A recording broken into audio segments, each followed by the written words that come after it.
Sometimes we want to hide an element or even entire section of our app and only reveal it under certain conditions.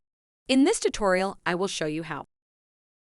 Consider this app used by a salesperson to calculate the price of a product.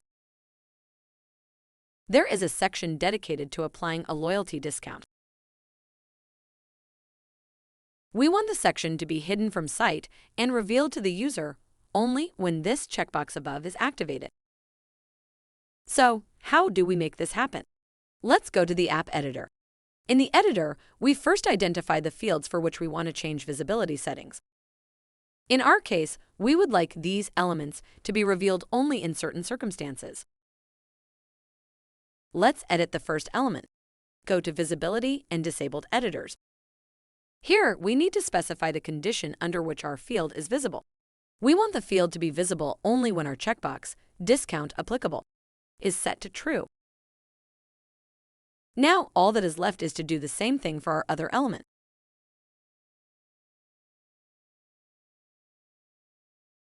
Finally, we save and preview our app to see the results. We can now unhide our two selected elements by clicking on the checkbox. Now that we know how to hide and reveal elements, we can also apply this to entire sections of our app using the Sections element. We hope this tutorial video was helpful. If you need further support, feel free to reach out to our Arrange product team.